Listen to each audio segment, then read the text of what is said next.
My name's Aaron. Welcome back to my channel. How are you? I'm fantastic and I'm doing really well. And today I'm going to murder this. Indult Paris Tihota. Okay. Unveiling the mesmerizing beauty of Tihota. Do you know Tihota reminds me of that Tahitian flower? I have some of that coming. Anyway, a fragrance that impeccably captures the essence of the highest grade natural vanilla. Revered as a treasure gem in the world of perfumery, Tihota enhances the sense with its unparalleled allure. So this was developed in 2006 by Francis Codejan. So I'm expecting something, I think he's an awesome perfumer. So I'm expecting something super fantastic or amazing. This is 180 euros. My goodness. This is like 30 mil or 50 mil. This is a fascinating work of a master perfumer who has perfectly captured the essence of the pure, natural and fresh vanilla, harnessing it in such a beautiful way. Exquisite scent of Tahitian vanilla enveloped in sugarcane syrup, nuanced by a touch of white musk, evolving into a magical dry down that inspires all who wear it. An unbridled vanilla, sweet, raw, achingly desirable, whose delicious simplicity makes it one of the most coveted vanilla fragrance in haute perfumery. Oh my goodness. Highest grade vanilla, cane sugar, almond milk accord. I hate milk accords. Tonka bean, white musk and amber. Do we have our bottles of Tihota by Indult Paris? Are we engaged with the higher self? Let's get testing. So we're going to look at the color first. This was expensive. So the color of this is a amber color.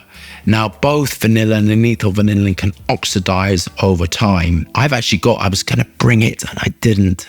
I'm kicking myself now. But when I was thinking about it, I thought, how am I going to show this? Because I have Tonka Bean Absolute and I have Vanilla Absolute and I have Vanilla Tincture. But anyway, I'm developing a vanilla fragrance at the moment. And obviously these are things that you reach for.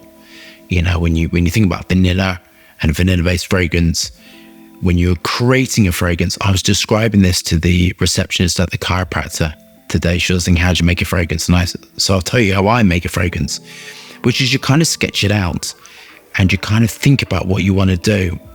Who are you aiming it for? What is the demographic? What is the age? How long do you want it to last for? How much projection? How much sillage? What do you want it to feel like? Do you want it a fruity quality, a masculine quality? And then you start sketching it all together. Do you want it to be floral based, which would be Hedione? Do you want it to be wood based, which should be the Ice Super? Do you not want it to be like that? Do you just want to go straight into the perfume? Which is harder. Ice Super and Hedione are the backbones. They have a filling quality. The reason why they're used is because they fill in fragrances and they kind of make things a bit easier but they make things a lot easier to work with because then they fill the gaps and they kind of add in there.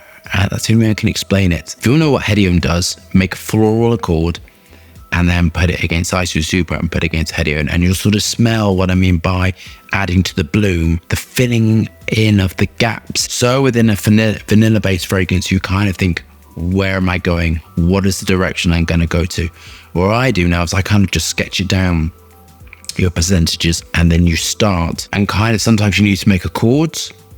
So sometimes you need to make an accord, or sometimes you need to work on a musk accord. But generally you have a starting place, which comes from, generally a perfumer's job is making fragrance every single day. So you have hundreds of accords, hundreds of fragrances. I've generally got a lot of unfinished fragrances, which would be the backbone. How we've described my work, because I didn't know, I walk around not really having an objective view of myself, is that I kind of design the fragrance and then I put it to one side. And then when I come to think of the name, I'll look through the fragrance library of what I've been doing for the last, 3-4 years. And I think, oh, that'd be good.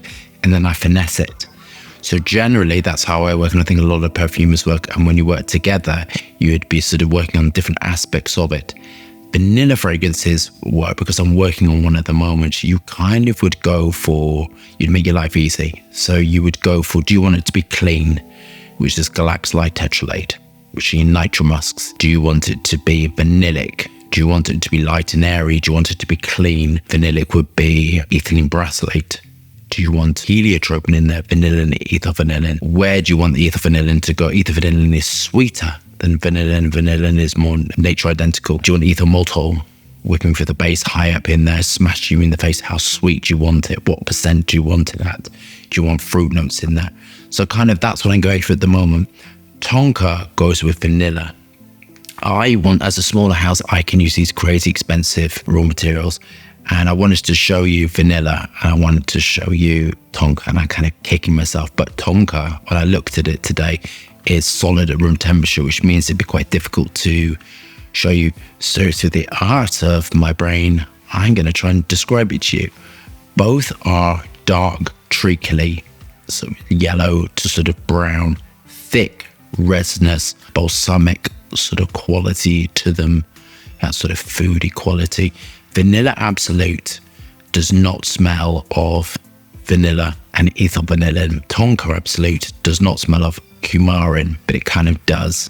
So this is when, if you're smelling your raw materials, it kind of does, but you're missing the nuances to it. That kind of makes sense. Anyway, on to this fragrance. Many apologies for the babbling, but I kind of, wanted to give you that information. I'm working with vanilla at the moment, and it's, for me, I'm really all about vanilla, which is crazy. So let's look at this atomizer. I can't believe the price in this, if I'm kind of honest with you. 160, 180. I do want something. It's a little label put on. Okay, let's apply the fragrance. So this is a vanillic fragrance, it's saying. Horrible plastical cap. For 180 euros, we kind of want metal. We want something. Come on.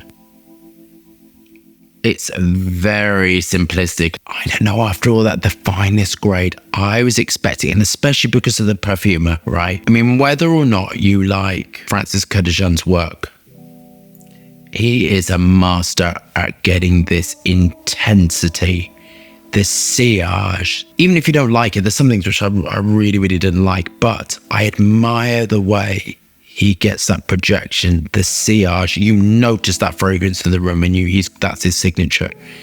This is not giving it to me. I can hardly smell it. Maybe my nose is broken. I don't think so. Play it again. Okay, on a lot of sprays, I don't know how many that was. Kind of all I'm getting, and be really honest with you, in my opinion, of course, is vanillin, ethyl maltol, coumarin. Now, the problema with that, and a bit of sort of white musk, the problema with that is these are really heavy raw materials. And when you're working to create a perfume, when you're dealing with viscosities, powders, things like Galaxolide, which are disgusting. These must just stick to you. They're disgusting. They go through gloves. They are horrible. Exaltant is the worst. I hate working with that one, but I love the effect in perfumery. Galaxolide is the second raw material I really dislike working with. It's just so sticky and horrible, and it feels like it never comes off me. Vanillin, ethyl maltol, coumarin are all powders at room temperature. And when you are just using quite simplistic raw materials and powders and solids, you get no elevation. Elevation is all down to maths and calculations and percentages and, aroma chemicals. I'm not getting any elevation from this. It kind of just smells of vanilla. And it smells like if I was to macerate vanilla pods in alcohol and then spray it on my skin. It's so flat to my skin. This is 180. So I'm going to get a second opinion right now. So we've just done a poll with the people in this room, and we're not getting elevation. This is 180 euros. This is a lot of money. So Vanilla Absolute is £10,000 a kilogram. I think Tonka is about the same. These are really expensive raw materials. For £180, 180 euros, whatever, 180. I want projection. I want longevity. I want exquisite raw materials. I want to feel personally that I am inspired as a perfumer, and I can pass it on to you. On to my final thoughts. So I'm going to round this up. This is 180 because the price is expensive. So this is a 50. So it's 180 for 50. Okay. I want for 180 euros for 50 ml. I want some sort of emotional reaction to a fragrance. There have been some fragrances, it doesn't happen that often, where I've felt some sort of emotional connection, or more importantly, I wanted to, my God, I just want to go and create something. I want to do something fantastic. I want to put music on and feel inspired. I'm not getting this. This feels flat. It feels a little bit plastical. It's just so flat and almost like non-existent on my skin. I had to smash a lot on. Please leave your comments below what you think of it. The price is, for how it's performing on my skin, I think way out there. I'm not getting any projection. I'm not getting any life from it. There's no life force in it. Perfume should be about life force. It should be that you're with these beautiful naturals, a perfume is able to convey it to you and you're able to feel that life force coming from it and have a story and a name and, oh God, you smell nice. Or even if it doesn't smell nice, that's a bit weird. Well, yeah, the story behind it, you know, or it's giving you you're able to live through that fragrance. Oh, I smelled you the other day. It smells amazing. What is it? Or, you know, I smelled you the other day and it was all someone else. That's why we buy perfume. We buy perfume to have an identity through the art of fragrance. This is not giving it to me at all. It's sort of so flat and heavy, and I'd love to see this redeveloped. Actually, I think it could be. I would love to see that. For me, I'm not getting much. I'm not going to mark it because I think that'd be really unfair. Actually, I know you would all love drama and all that rest of it, but I'm not going to mark it because my intention behind these reviews is not to damage a brand. But I can't recommend this, and I'm going to leave the review there. So if you love that review, thumbs up and subscribe for fascinating, interesting content. Lots of moving hands and lots of fragrance views. Hope you're staying safe and well. See you soon.